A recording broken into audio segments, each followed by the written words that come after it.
Every Verse Explained presents Bible 101.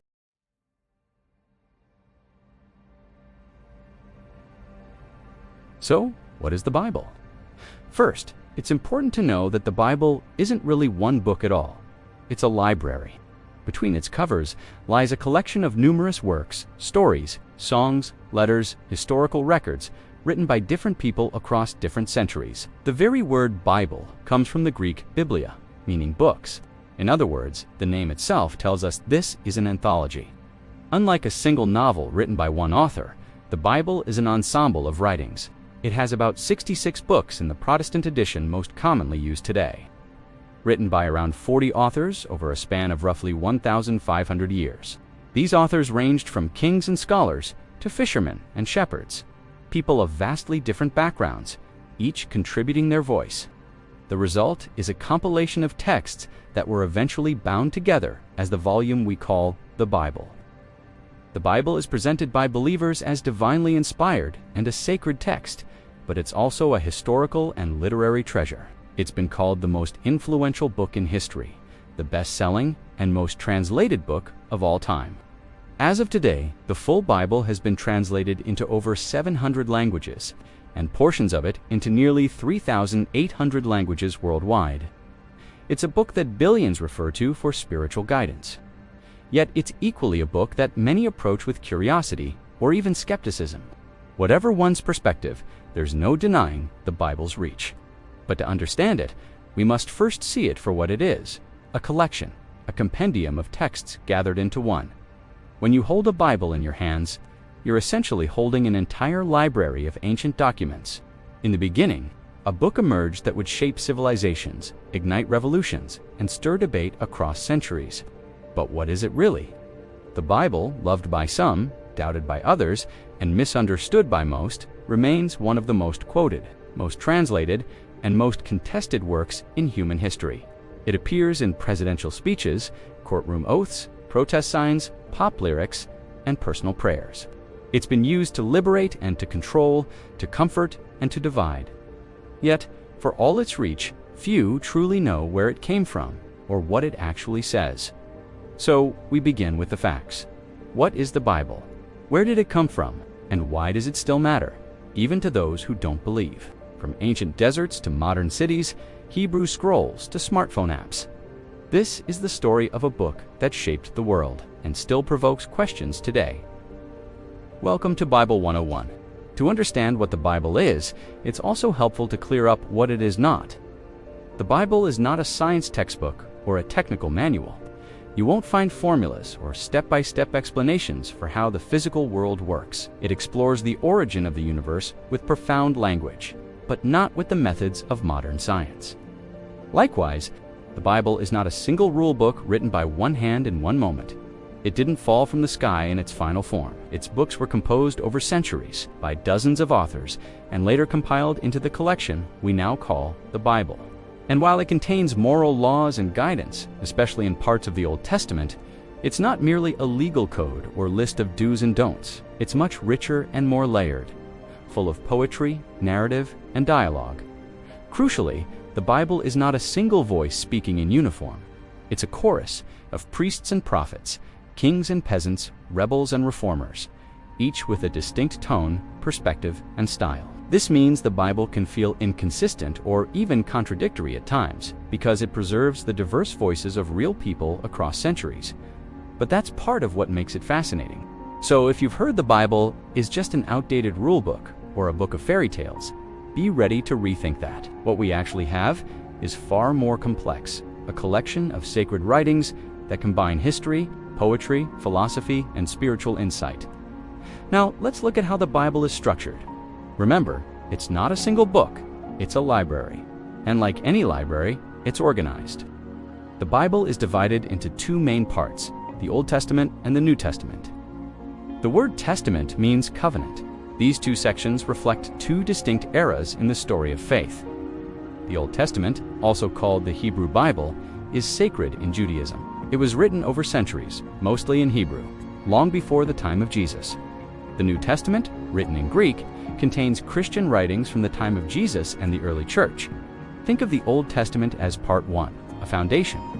The New Testament is part 2, a fulfillment and continuation. Each of these testaments is also divided further. In the Old Testament, we begin with the first 5 books: Genesis, Exodus, Leviticus, Numbers, and Deuteronomy, collectively known as the Torah or Pentateuch. These books include the creation story, early human history, and the laws given to the Israelites. Next come the historical books, telling the rise and fall of ancient Israel's kingdoms. Then there are the poetry and wisdom books, like Psalms, Proverbs, and Ecclesiastes, filled with prayers, sayings, and deep reflections. And finally, the prophets' voices who spoke to the people in times of crisis, calling for justice and promising future hope. In the New Testament, we start with the 4 Gospels: Matthew, Mark, Luke, and John, each telling the life and teachings of Jesus from a different perspective. Then comes the book of Acts, a historical account of the early Christian community after Jesus. After that, a series of letters called epistles, written by apostles like Paul, Peter, and John to various churches and individuals. And at the very end, the book of Revelation, a highly symbolic vision of hope and judgment. So what we have is not one voice or one genre, but a mix of history, law, poetry, letters, and prophecy, all woven into a single, extraordinary collection. The Old Testament unfolds like an epic, a sweeping story of beginnings, promises, failures, and hope. It starts with the creation of the world. In the beginning, God created the heavens and the earth, a garden, a man, a woman, and a choice that changes everything. Humanity falls, and yet the story presses forward. We meet Noah, who builds an ark to survive a devastating flood. Then comes Abraham, a man promised descendants as numerous as the stars, setting in motion a covenant between God and a people. His descendants, the Israelites, eventually end up in Egypt, enslaved. And that's where one of the Bible's most dramatic figures emerges: Moses. Through plagues, parted seas, and a mountain blazing with fire, Moses leads his people to freedom. This is the Exodus, a defining moment of liberation and identity. In the wilderness, they receive the 10 Commandments, a moral foundation that echoes through history. After years of wandering, they enter the Promised Land. Kings rise: David, the poet-warrior, and Solomon, builder of the temple, a golden age. But it doesn't last. The kingdom fractures, corruption spreads, prophets warn of judgment, and exile comes. Jerusalem falls, the temple is destroyed, the people are scattered. And yet, even in ruin, there is hope. Prophets begin to speak of restoration, of a return, of a future leader, a Messiah who will bring peace and justice. The Old Testament ends not with resolution, but with expectation, a world waiting. The Old Testament closes with silence.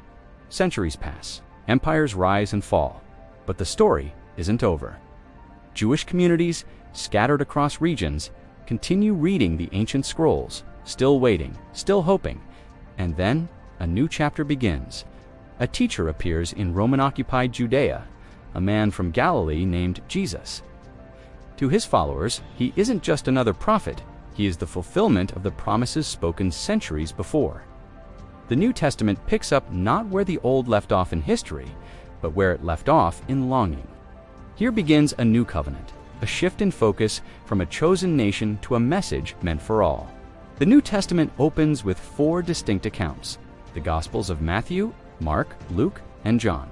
Each tells the story of Jesus of Nazareth, his birth teachings, miracles, death, and, as Christians believe, his resurrection. He speaks in parables, heals the sick, walks on water. But he also challenges authority, overturns tables, forgives enemies. To some, he's a prophet. To others, a threat. To his followers, the Messiah, God in human form. His crucifixion at the hands of the Roman Empire is not the end, but the beginning. 3 days after his death, the Gospels say the tomb was empty and a new movement was born. Through these 4 books, the heart of Christianity is introduced: the belief in Jesus as Savior and the promise of new life. After the Gospels, the story continues in the book of Acts. The account of how a handful of disciples became a global movement. It begins with a strange event: Pentecost. Flames appear, a rushing wind, and suddenly the disciples speak in every language. They take their message to the streets of Jerusalem, proclaiming that Jesus is alive. Among them rises Paul, once a fierce persecutor, now the movement's greatest voice. He travels from Judea to Rome, through shipwrecks and prison cells, writing letters to early Christian communities. These letters, or epistles, offer both theology and practical advice. They shape early belief, church life, and Christian identity.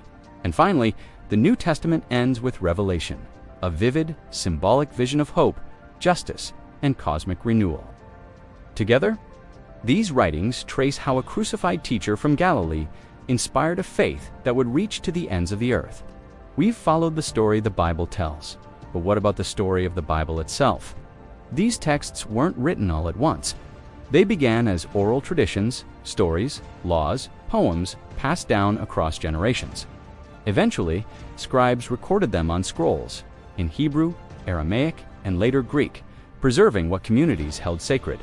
For centuries, Jewish and Christian leaders debated which writings truly belonged in the collection. There was no single vote, no one council that created the Bible overnight. Instead, through usage, reverence, and consensus, certain books were copied, read aloud in worship, and passed from hand to hand. By the late 4th century, the familiar list of 66 books, 39 Old Testament, 27 New, was largely established in the West and across time. Scribes, monks, and printers continued the work, from handwritten scrolls to Gutenberg's press to the digital age. The Bible's formation was not instant, but layered. A long journey through memory, community, and conviction. Ask 3 people what the Bible is, and you might get 3 different answers, all of them correct in their own way. The core message may be shared, but the collection of books varies slightly depending on faith tradition. The Jewish Bible, known as the Tanakh, contains 24 books, the Law, the Prophets, and the Writings, written in Hebrew and Aramaic. It ends with Chronicles. Protestant Bibles include the same content, but divide and reorder the books, resulting in 39 Old Testament writings. The Catholic Bible contains several additional texts, known as the deuterocanonical books, like Tobit, Wisdom, and Maccabees, bringing the total to 73. These books were preserved in Greek in the Septuagint, an ancient Jewish translation widely used in early Christianity. Eastern Orthodox Bibles include even more, such as 3 Maccabees, or Psalm 151, reflecting other ancient traditions. The New Testament, however, is consistent across most Christian denominations. 27 books written in Greek, Gospels, letters, and Revelation. Different traditions, different canons, yet they all point to one thing: the enduring importance of these writings to the communities that shaped and were shaped by them. Even if you've never read the Bible, chances are it's already influenced the world around you. From Shakespeare to Steinbeck, biblical references echo through centuries of literature. Phrases like, "by the skin of your teeth," or "prodigal son," they all trace back to its pages.